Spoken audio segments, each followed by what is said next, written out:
Hey, this is the Entertainment Advice Channel. What I want to talk about today is the topic of the problem with 1980s movies. So when it comes to 1980s movies, the problem with 1980s movies, which of course you would want to know, is simply down to the fact that they are too positive, okay, to be quite blunt and honest with you, okay? When it comes to how the movies tend to be resolved and so on and so forth, okay? Now, even though, of course, when it comes to movies, of course, like most logical people, or I should say, for that matter, the vast majority of people who are logical, people want to actually watch something that has a positive ending, okay? It's not only enjoyable, for that matter, when it comes to an ending, satisfying when it comes to, of course, things like that happening. It also comes down to the fact that, of course, it's also good for the mind. The more people look at things that are positive, the more you feel happier, for that matter, okay, to be quite blunt and honest with you, okay? To be truly honest with you, okay? That's the truth of the matter, okay? But the thing is that even though positivity, of course, is a good thing, to be quite honest with you, too much of it, like anything, can be a bad thing. And when it comes to 1980s movies, okay, most of them,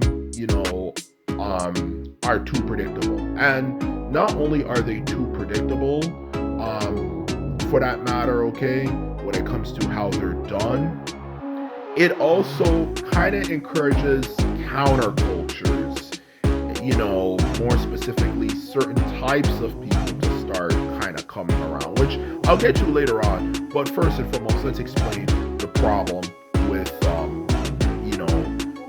of course, movies just being too positive, okay?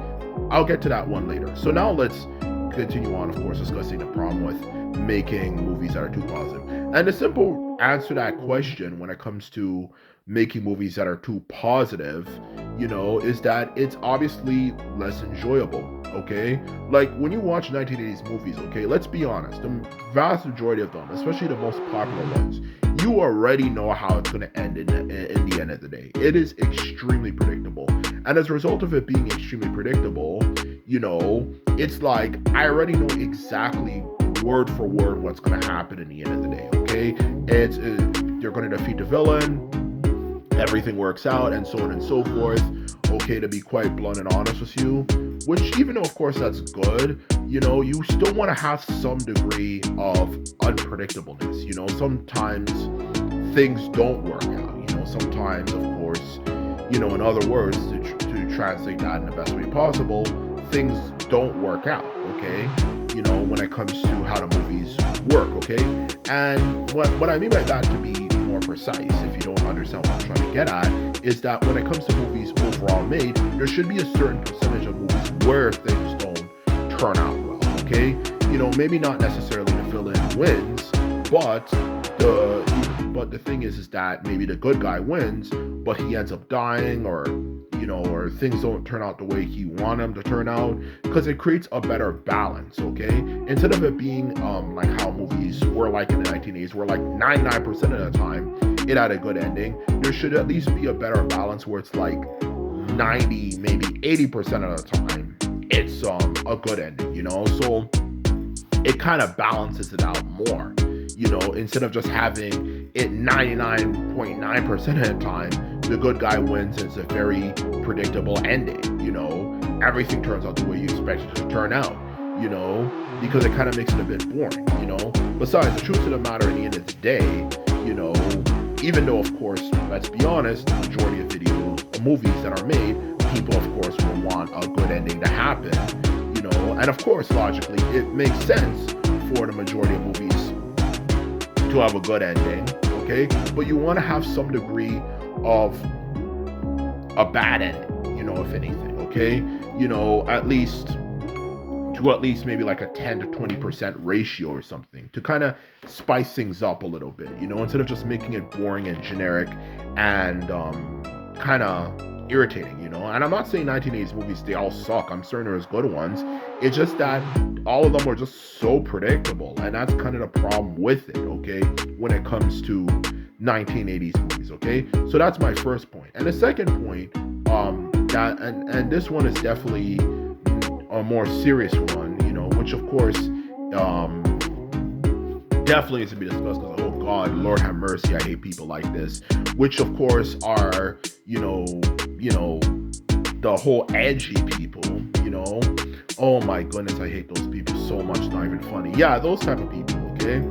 And for this point I want to make across here, if anything, what I want to definitely say for this one, is that we also need to be careful, when it comes to making things too positive. Because when you make things too positive, okay, and I've noticed this myself, it encourages countercultures, okay? Which countercultures, if you have been around enough of time, maybe you were born in 1990s or even 1980s or even before, countercultures are not things you want to experience, okay? And they're just people who just think that by being into dark things and things being negative, it proves how cool they are and this and that. Just like how we used to have goths, we used to have emos and many different, subgenres of those, who thought it was so cool to be into dark things. And then over time, the more you consume the media made by them, it becomes kind of depressing and sad and tiresome, to be honest with you. Like that type of shit, like you don't want those type of people to kind of, start, ruining things, okay?